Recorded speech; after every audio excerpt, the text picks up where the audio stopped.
Welcome to ROQ Shop Talk. Our show talks best practices, fun anecdotes, and the latest cutting-edge technology in our field to kick your screen printing gears into hyperdrive. Today's episode features working on your business while working in your business. Thank you so much for joining us today. We'll be right back.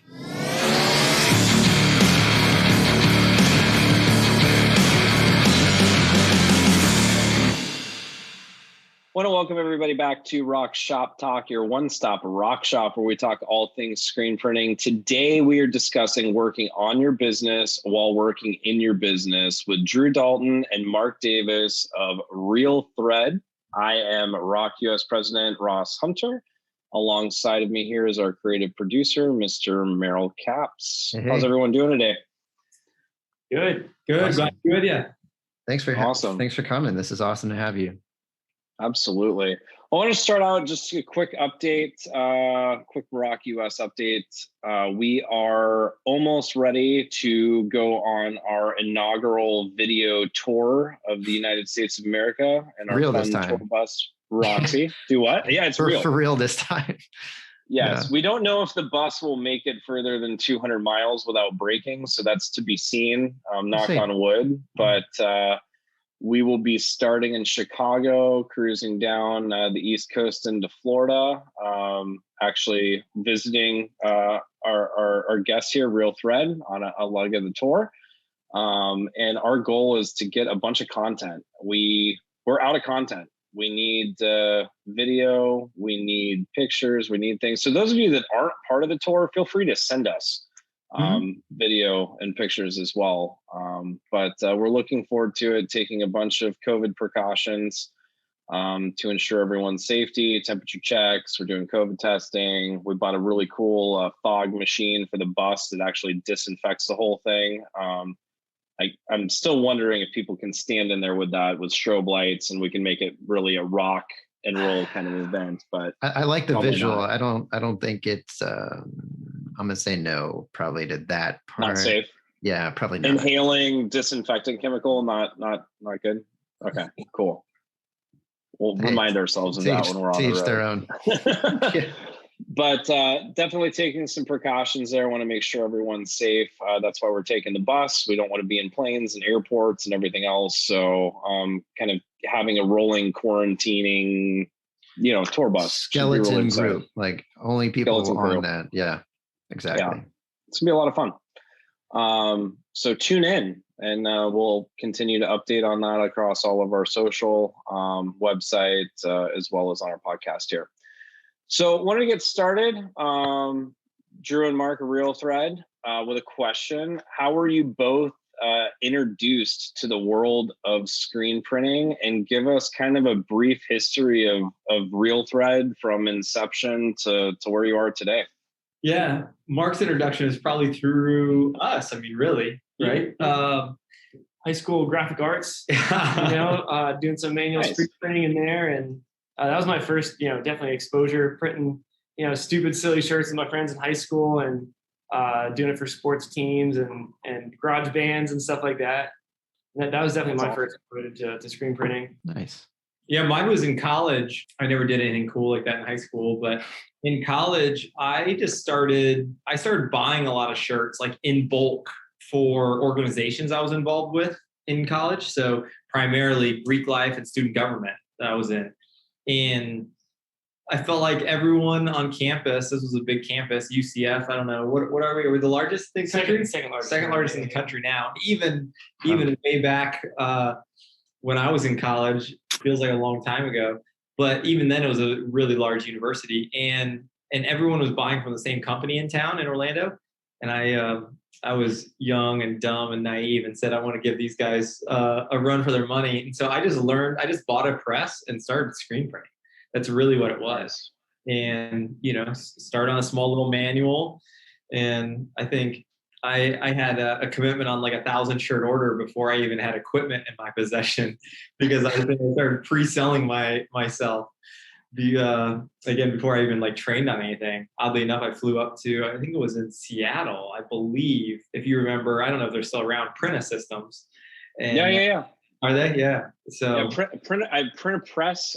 Printer Press is the all-in-one exposure unit, with the screen printing press and the dryer was attached and the whole nine. Yeah. I think my drying cabinet was like, below the press, was in like the base of the press or something. So yeah, that's how I got started. And then, 10, 12 years later, still at it and making an early career of it. So that was the beginning. Wow. That's awesome. I'm sorry. Go ahead, Russ. Oh, please go for it. What, from that moment, from the time you had that first setup to when, was that the origin of Real Thread, or was there a kind of a window between that you expanded to actually become, the seeds of what is today? Yeah, I'd say that was like version 1. Uh-huh. And 2 years later, I graduated, and I think it was 2 years later. Maybe it was a year later, roughly a year and a half later, I graduated. I worked as a financial analyst for a short while I worked as a financial analyst for like 2 weeks. And 2 weeks into my job, I put in my 2-week notice. Nice. And oddly enough, they wanted me to stay for that entire 2-week period. So I was on my way out half of the time I was there. And I ended up working, I helped start this cupcake business, oddly enough, of all things, for 9 months. And then I was doing three different businesses, none of them all that well. And I said, man, I am not bright enough or talented enough to run 3 businesses. I've got to pick one, and hopefully I can have some luck at it. So I ended up picking t-shirts, jumped in full time. And that was like really the birth of Real Thread. That was summer of 2009. And I remember threw out all the plastisol one day and just loaded up with all water-based and discharge ink. So that was the beginning, of Real Thread, and just printing with water-based ink. So, but that was That's awesome. And are you guys still your sole water-based shop? Yeah. Mm-hmm. That's awesome. That's phenomenal. That is really awesome. Lucky to be in Florida where you got some humidity, right? That helps. That's awesome. Do you guys just print? Is there more to the business than printing? Are you doing any other types of decorating? Are you involved in any t-shirt manufacturing, anything like that? No, it's really that simple. We do a little embroidery, but we don't get into promotional items. We're not doing mugs and buttons and pens and koozies or even. So we are pretty simple in that way, and keep it to basically apparel and hats. Nice. That's awesome. So you took the philosophy then of not being in 3 businesses, being in one, and you even took that a step further and said, I just want to be the best at this. Because you probably know a lot of other screen printing businesses out there, and you go into some and they've got screen printing, they've got embroidery, they're wrapping vehicles on the side, and you really just like kept that focus straight into let's be the best at this thing. Yeah, honestly, that was absolutely the approach. Yeah, so that's awesome. It's really smart. Yeah, it's tempting. At times to say no to other revenue opportunities. Right.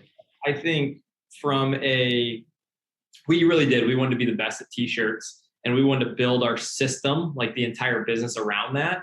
And honestly, I think there's an employee training that ends up flowing into customer service in general, where if you can, just focus your team, even like the customer service side and sales side, on one item, then they can give great service. But if they, if there's, the more SKUs there are that they have to understand and know and try to sell, I just think it's going to be tough from a customer service standpoint. So I think there's been a benefit there as well, in terms of just letting our team all the way, from customer service all the way through to production, be really, really specific at what they're doing.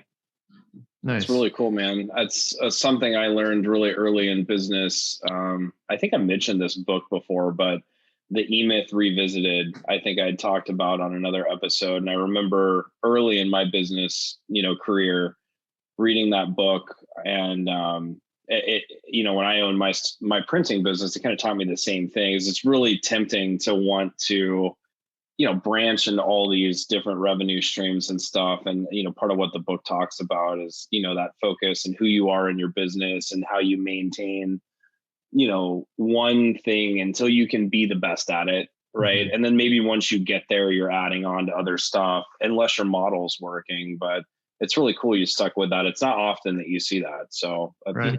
kudos to you, man. Yeah. I mean, I think that book, one of the highlights of that book, right, is the technician, and how the technician often ends up, owning and running the business. And I think that's very, very true in screen printing.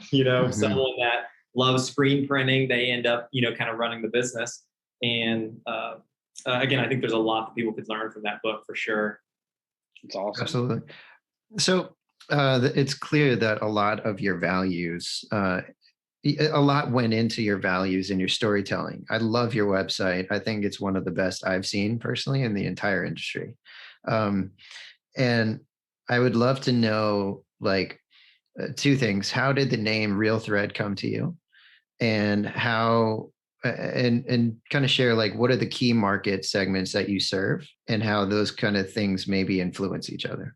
Yeah. So I remember still coming up with the name. Who became a partner, Patrick. He was my first employee, and we started out in Greek life together. I was his again, for those that know Greek life, I was his pledge educator, which basically means I was his teacher for when he came into the fraternity his freshman year. So that's how we became friends. We kind of hit it off initially because we share a birthday. I'm 2 years older than he is, but we have the same birthday. Cool. And we became good friends, and then he became the first employee, and then ended up making him a partner when we jumped into printing full time. But I remember sitting on the couch in this house that I was renting at the time, and we were just kind of brainstorming names, and it kind of came. I don't know what it was, but it just kind of came and stuck, and it was better than the other names. So I started off first, when I first started printing, it was Pilot Brother Printing, and I kind of named that after my younger brother. I'm the oldest of three boys. My youngest brother, he's a pilot, and so I named, that's cool. For some reason, named it after him, Pilot Brother Printing. I dig it. And anyway, so it worked better than Pilot Brother. Right on. So yeah, I mean, that's how it was. Again, there was nothing more exciting than just literally brainstorming. And cool. Real Thread. Mm-hmm. So are you still serving that college, collegiate market? From inception, obviously the idea came from being on campus, buying these shirts. I'm sure you probably started dabbling in selling into that market. How's that evolved or has it evolved? Are you still kind of in that space and just expanded on it? No, shortly after I graduated, honestly, a lot of that work, we just truthfully kind of let dry up, and it just wasn't necessarily the market that we wanted to stay in. Mm-hmm. So yeah, we just kind of, aged out of it, I guess, as I left being, so tightly networked in that audience. So yeah, we do very little kind of collegiate school Greek life stuff anymore, honestly. And what do you serve? Is it just across the board? Are you guys doing a lot of broker work? Are you direct selling?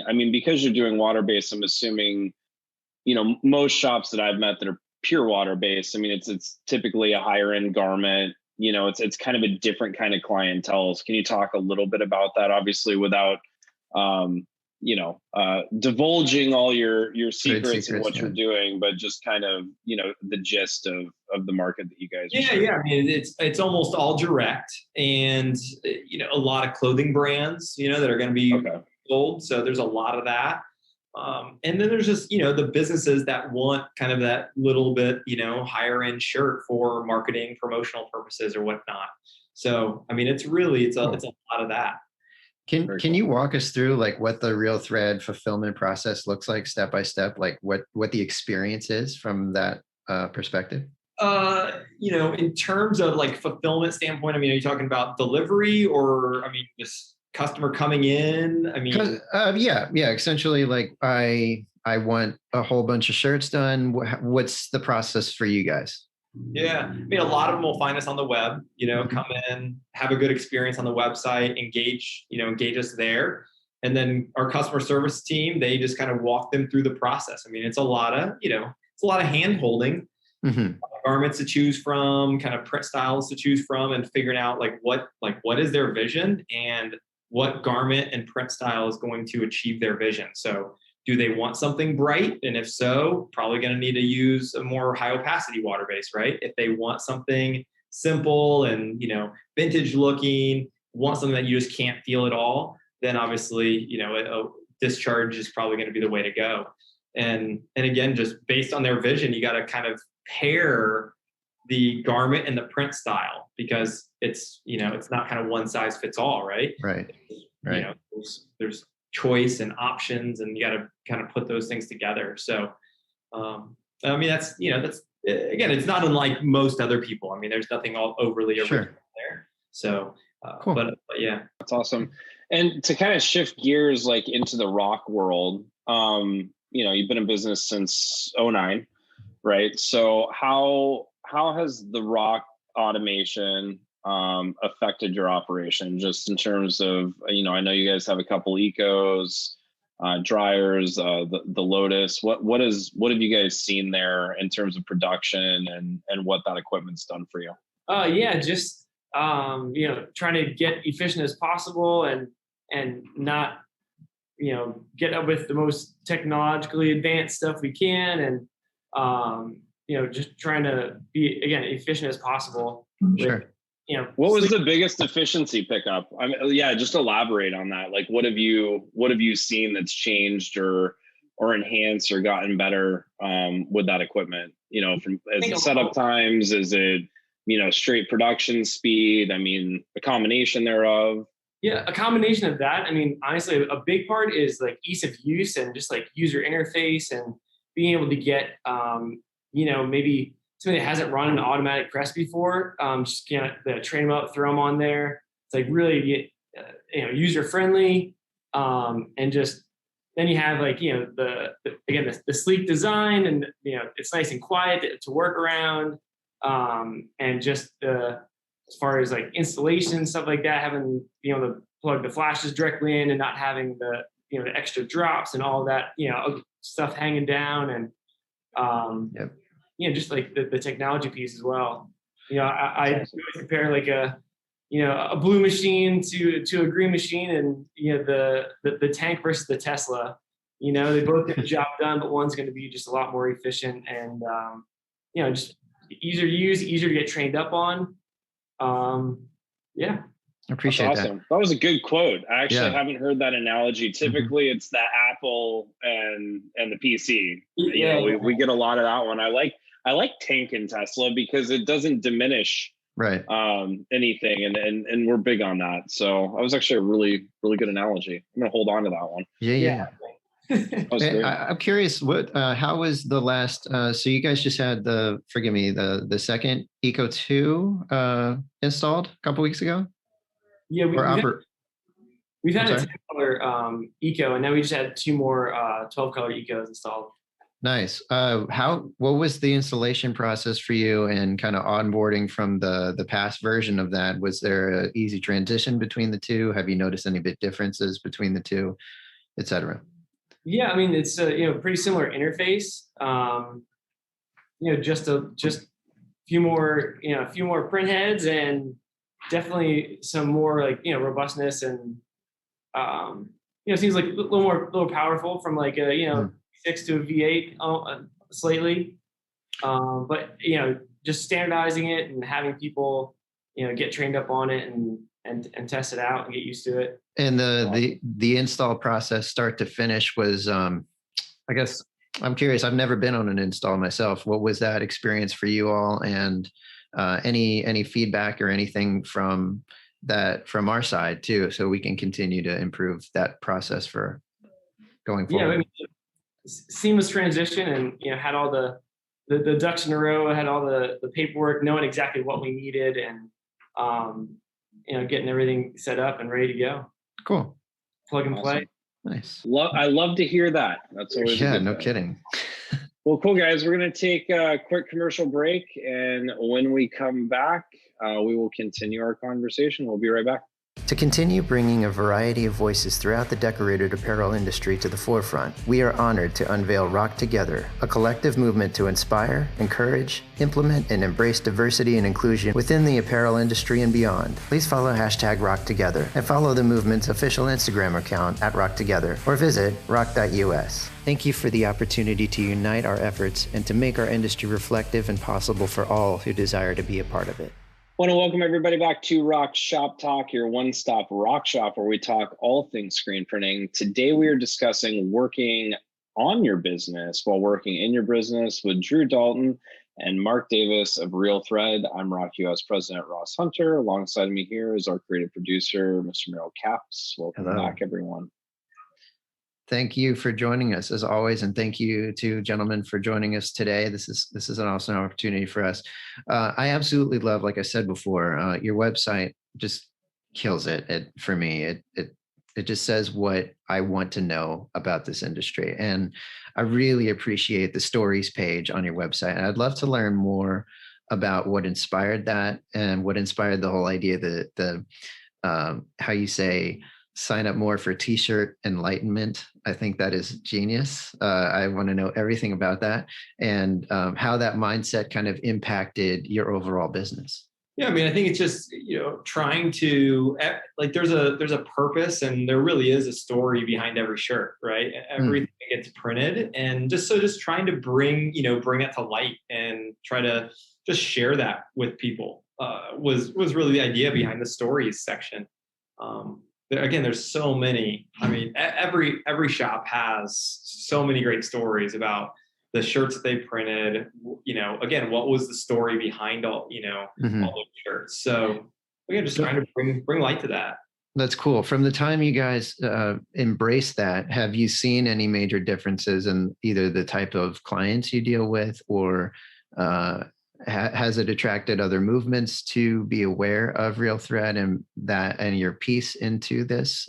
And what do you think that our industry's place is in activism and altruism efforts? Yeah, I wish I could say, give you some great numbers and metrics behind, when we started doing those stories. Oh yeah, like conversion rate, went up 20% or something. Unfortunately, I don't know that that's necessarily the case, but that doesn't, mean they're not worth doing, right? Oh, of course. Yeah. Again, I don't know the analytics behind it. Again, it's just, they're fun to do. Those pieces are fun to do with customers and just, again, share what they're doing. True that. Would you be open to sharing a story? Some maybe like one that stood out to me that I read was the water.org story. Can you kind of walk us through what that was like, and maybe how else you think that t-shirts can really benefit the impacting change, affecting change, manifesting change? I think the water.org one was such a fun, natural one for us because of the tie into our business that it has regarding, us being kind of a water-based shop. Right. And just water, I'm really passionate about water in general. It's literally the only thing I drink. So again, I just, love all things water. And I think it really is, at the end of the day though, truthfully, water is life-giving. It, truly is. And, none of us would be here without it. So again, wanting to just kind of share more about that and what water.org is doing and our journey in that. I remember back, I don't know when it was a long time ago, but I don't even know what birthday it was. It was maybe my 25th birthday, but, gave my birthday, did a birthday campaign with Charity Water, and so it goes all the way back to that. I remember our first office, we had, well photos and stuff all over the office because, again, that was just a kind of a core piece of us, regarding just water and, again, the life-giving aspect of water. That's so awesome. Cool. What are some of the best ways that you've seen t-shirts raise awareness for, funds and critical needs? Have you guys been involved in that style of printing or been privy, to things that have really made an impact from either a fundraising standpoint or an awareness standpoint, kind of in line with what Merrill's asking? I think we ran campaigns during COVID, and for small businesses, local businesses where, restaurants couldn't be open, but, we would put up a campaign for their shop, for their restaurant, and they're able to, generate some funds without, being able to do what their business is based around. Through t-shirts then. So it was like website or campaign would go up, restaurant's logo or whatever it was, people would go on, purchase the t-shirt. I'm assuming you guys then printed it, and then proceeds went back to helping that business. Yep. Was that kind of the model? Okay. Yep. And did you guys seek these people out, or did they find you, or was it kind of a mutually serendipitous thing? For the most part, they reached out to us. They found us. That's awesome. And a follow-up to that, did that kind of start before or after you introduced this, that you're making it publicly known that you do these kind of things through your stories page or your newsletter? We've had like campaigns, like our campaigns feature has been, it's something that we've had for years, but it was never as popular as it was right when COVID hit. I mean, it was right. huge demand and need for that then. How was that shift when COVID hit to where we are now, like just in the beginning of things actually, knock on wood, opening up for real? How did you have to shift? Did you shift? And what was that story like for you? I think like probably most people listening, I mean, it was brutal at first. I mean, it's like, the spigot just turned off. Right. And so that it was a scary period. On top of that, we were moving buildings, and that there was good and bad with that. Plenty of people have probably gone through a move and how challenging a move is. The good side is we got pretty slow for a while, and so we could take our time with the move and equipment being down. But then thankfully, we were pretty blessed that we got pretty busy pretty quickly, and we need to get up and running. Marc felt this as much as anyone, that we need to get up and running pretty quick. And so the traffic for the move was pretty good though. That was true. Yeah. Everybody's locked down, and we were able to move the 26-foot box truck back and forth a few times. Pretty easy. Yeah. That's interesting. So in a way it may have facilitated it for you? There were, like try to always find the bright spots, right. In a dark time. But yeah, so there were certainly benefits to it. Nice. Awesome. Well, cool deal. We'll take another quick commercial break. And when we come back, we will continue our conversation with RealThread. We'll be right back. Limited on space and budget? Are you a team of one? Need a supporting press to automate those simple prints without the bottleneck? The ROQ Fit fits seamlessly into your workflow and shifts your production to fifth gear's cruise control without breaking a sweat. To discover where automation fits in your business today, please visit roq.us or call 187-ROCKET now. That's 877-674-8669. I want to welcome everybody back to ROQ Shop Talk, your one-stop ROQ shop where we talk all things screen printing. Today we are discussing working on your business while working in your business, and we are joined with Drew Dalton and Marc Davis of RealThread. I'm ROQ US President Ross Hunter. Alongside of me here today is Mr. Merrill Capps, our creative producer. Welcome back, everyone. Thanks for joining us. You're welcome, Merrill. Thank you. Thank you, Ross. Yes. Cool. So I actually want to get to the topic of working on your business while working in your business. And, we kind of touched on where both of you started, right? So, kind of in the same place, manual shop, you got a dream, you got an idea. We talked a little bit about the E-Myth Revisited is a great book.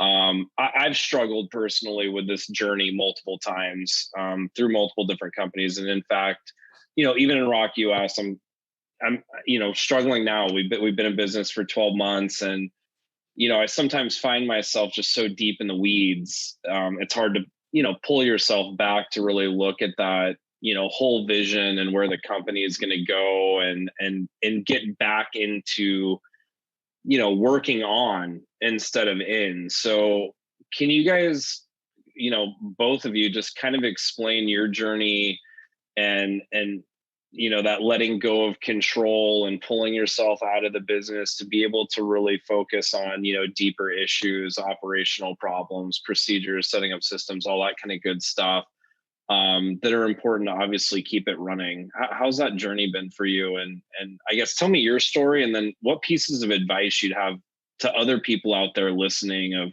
when it's time to really start to look in the mirror and make change. It's a long question. Sorry.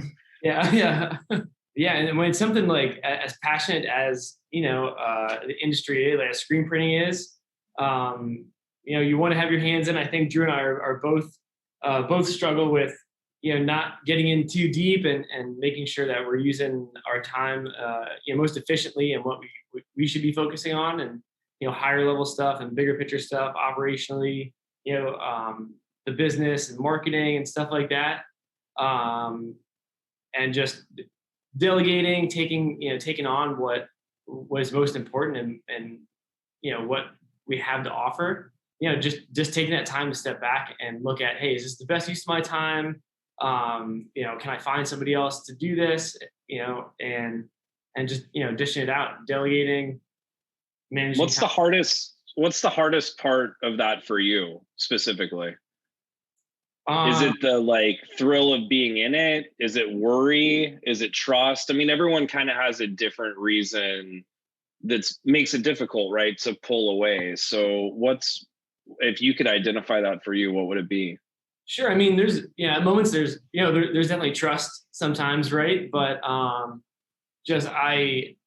when I started screen printing in high school and as 17, 18, I was like, oh, this is great. You're supposed to do what you love to do. And then I look around like, man, everybody's doing this, can I really make, it's like almost want to be a rock star. Like, oh, I'm a drummer too. I want to be in a band, but there's a lot of competition out there. So it's the passion for it. So, I love doing stuff with my hands. That's why I love being in this industry. So there's times out there where, it's hard for me not to be using my hands and to, help people and grow other people up. But yeah, there's definitely can be times of trust and having control, but letting go and trusting and getting the right people, right. Pouring into the right people and helping them grow. And Drew, for you, how do you discern what is kind of worth your attention during the day, during whatever, fires burning at whatever's happening? How do you discern what gets your attention most and where to delegate? What's kind of the temperature gauge that you use? Mm-hmm. Going back really quickly, early on, I remember specifically, really, right when I was starting the company, having the mindset of wanting to build a business that was not reliant on myself.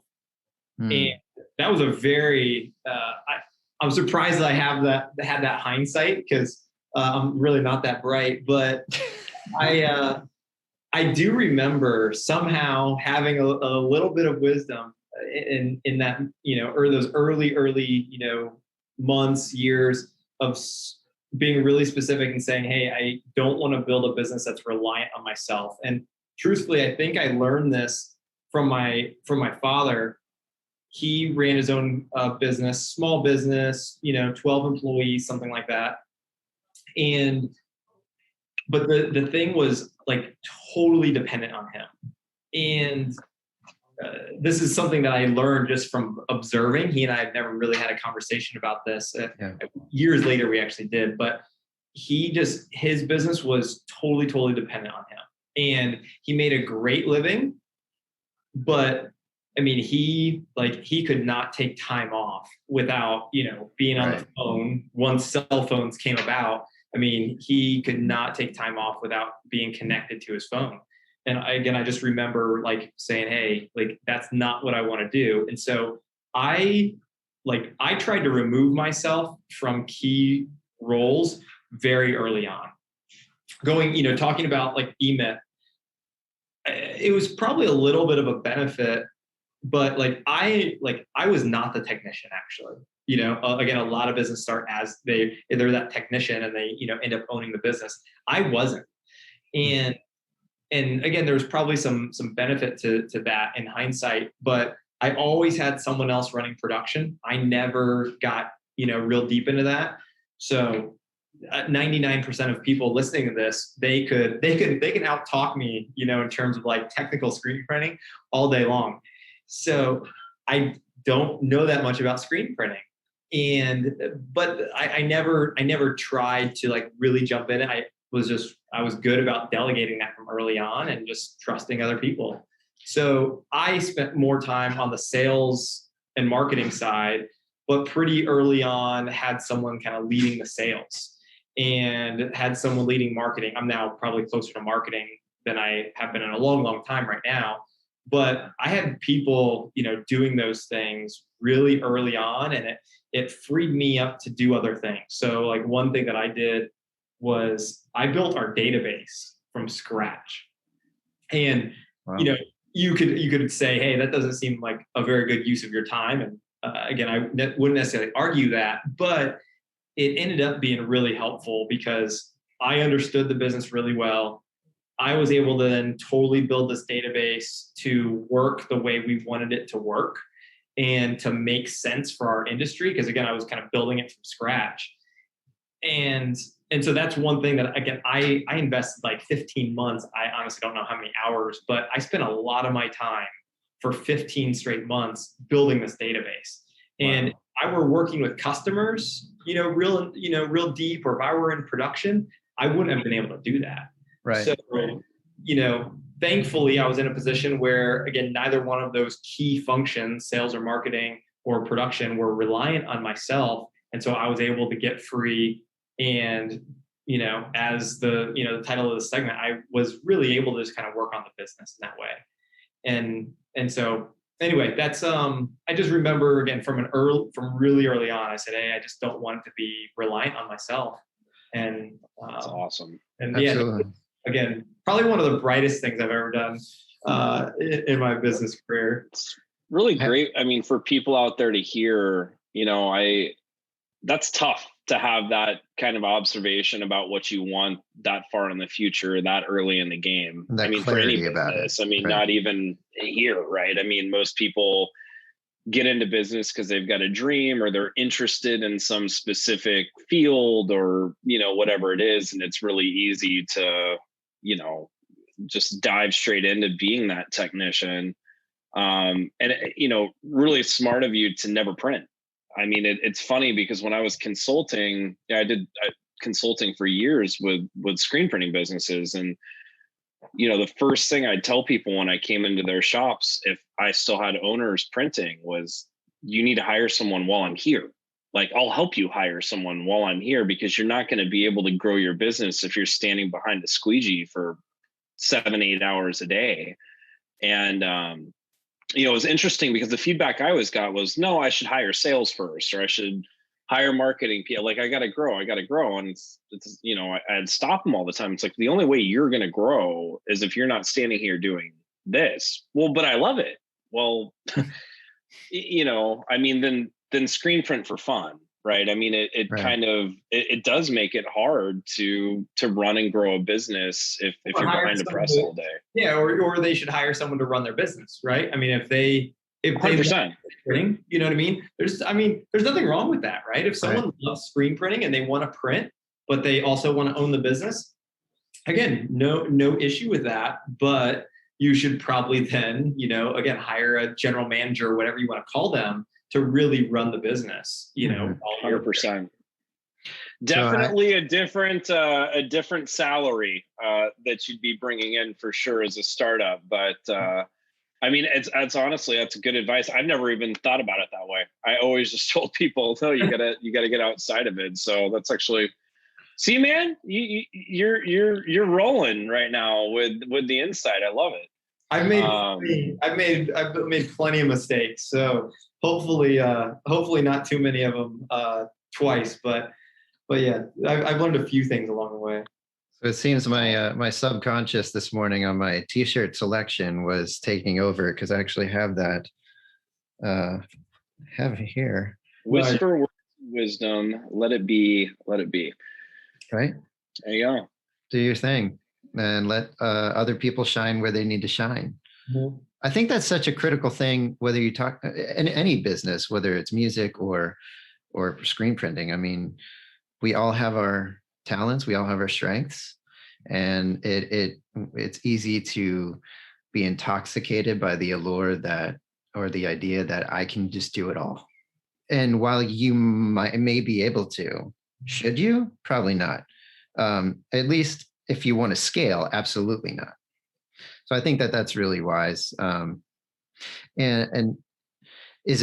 was it always an intuitive thing to know where to balance both aspects of the business? Like, no, okay, I belong here, not so much here. Or was it kind of trial and error? Plenty of trial and error. I mean, honestly, I kind of consider myself a jack of all trades and a master of none. And, you know, I can dabble in a lot of areas and come to a pretty decent like competency in that area moderately quickly. Mm-hmm. But definitely, you know, I'm just not like an expert in any like one specific area. So I do kind of dabble in a lot of areas of the business. But one thing that one mistake that I made recently was delegating a certain aspect of the business, but not understanding it enough myself to really like lead or you know, like manage that person real well. So one thing that, you know, I want to try to do is if I am going to lead someone, like at least know enough that you can have like a really intelligent conversation with that person. That's kind of like what I want to, you know, the level of competency that I want to have there. Right. Because again, I want to be able to, I think there's an aspect too of just like being a good manager, of being able to like empathize with like what that person's role really entails and understanding it enough that you can empathize with that role. But again, that doesn't mean you have to know more than that person. You know, Sure. Marc knows more about production than I do, but he also understands that like I know enough that we can have some really intelligent conversations together, you know? And so again, that's just something that's like helpful for me as a manager is, you know, having that ability to connect with someone to that level. Empathy. That's awesome. Yeah, seems like too that takes a lot of self-reflection, right? Because I mean, a lot of, you know, and I don't want to coin business owners or CEOs or anyone that runs businesses, but you know, it's easy when you start something or, you know, you're hired into a place of power somewhere else to, you know, kind of become, for lack of better terms, a know-it-all, right? And it takes a really humble, self-reflective person to, you know, say, hey, I want to learn this first, or, you know, you have to know that about yourself, because we all have ideas, and especially with entrepreneurs, right? I mean, your brain's just like all day long, and, you know, let's do this. What about this? This. And, you know, it takes a lot to really self-reflect, to let go of some of that control even. So you've got free time, you're relying on, you know, your team members and other people out there. So, you know, kudos, man. I mean, it's really cool to hear your responses to this. And I think there's a lot that folks can take away, you know, from this conversation of just taking a step back, self-reflecting, seeing where you fit in the business, learning things before you know, tell someone else how to do something that you may or may not, you know enough about. And that's really cool. Thank you for that. Yeah. One of my favorite books. This is, if people go and look this up, they may even struggle to find it. The King's Ring. So yeah, one, I probably read this, I don't know, just, you know, 2 or 3 years ago. I'll tell a story. I want people to go look it up. And so I want to leave them hanging right now. So let's go and look this up, because there would be a lot of fun in the discovery, but so I'm torn if I should tell the story or leave people hanging. I say, you do a shortened version of the story that leaves people hanging? Give a teaser. Teaser. Oh man, it's so good. It's so good. So I'll say if I wish I would do a better job of this, because again, certainly not perfect, but I think there's so much wisdom in this book regarding what you were just talking about in terms of kind of self-reflection. And yeah, it's was it one of those, like, you just had like amazing light bulb moments after reading this and it changed your view on a lot of I mean, just I haven't read it. Now I'm going to have to read it because you're leaving me on a cliffhanger. And I'm really big about self-reflection and affirmations and working on myself to, you know, consistently try to be, you know, a better human for my family and for the business and everything else. But I mean, is it one of those just like mind-blowing epiphany kind of books where you're just going to be like, oh, I've got some work to do? Yeah, okay. in a first grade way, yes. Oh, cool. It's even better. That's a really good like way where to this phrase is that. going. Yeah. Fantastic. I love books like that. Gosh, there was this great book called The Traveler's Gift by Andy Andrews. He's a comedian. And it's this story about this guy who he travels through different points in history, and he becomes part of those different points in history. And each point in that teaches him about his current life, and he wakes up and it's like that kind of thing. But I love stories that use those metaphors to tie such big ideas into such simple expressions. And yeah, this I just checked, it's on Amazon, so check it out. Cool. So finally, sorry, I just want to hear like what's next for Real Thread, and I'm sure Ross, you're going to ask like how we can find. All right, you can. Okay. Dude. So tell us what's next for Real Thread, what's on the horizon, and please share with our listeners how they can be in touch with you and follow you online, etc. Yeah, I think, you know, what's next. I mean, the thing that I love about just business is that, I mean, it's never over. You know, I've talked to Ryan about this a little bit, you know, with Simon Sinek and the Infinite Game, you know. Great book. So, I mean, it's kind of paradigm shifting, you know. I love sports. Super love sports. And I think that, you know, one of the coolest things about sport is the finale, right? Every cycle, every year, really, right? Every year has a finale. And I think that's one thing that, you know, kind of business misses, and that there really is no finale, you know, as the book talks about it, it's infinite. And kind of the goal is to keep playing. So I love that. Yeah, it's fun. I mean, that's what I love is that like we, you know, what's it take to keep playing and just figuring out, all right, well, so yeah, I love the vagueness there, and that it's like it's never ending. Yeah, that's frustrating too, because right. You know, it'd be nice to have some finiteness at times, and you know, have that be able to hold that trophy. But again, it's fun. I love the challenges. This industry has plenty of them, but it's fun. We could just do a like we're still here award ceremony at the end of the. I mean, I think that's the reward, right? Yeah. It's like still going. We made it. The year's over. You know, celebrate. We should do something like as a company. That would be cool, Merrill, to bring all of our partners in and do just like we rocked 2021 and throw like a big ass party at our Florida facility and bring in live music, and we could give away trophies. I love this concept. So we could have like people nominated for different things and give away trophies and stuff. See, you just spearheaded a cool t-shirt thing. Trophies. Oh yeah, that's cool. I like it. It'd be fun. Yeah. I like any reason to throw an event, guys, by the way. Right. So and seeing as how you're so close to our Florida facility, you'll get to come join us and enjoy some events, because I sure do like putting them on. So realthread.com, at realthread, Instagram, Facebook, all that jazz, correct? Go for it. Yep. Okay. Guys, this has been great. Thank you so much. Guys, yeah, very much appreciate you joining us. For those of you listening, thank you for tuning in to another episode of ROQ Shop Talk, and continue to press onward. And see you next time on the road. See you, All man. right. Thanks, guys.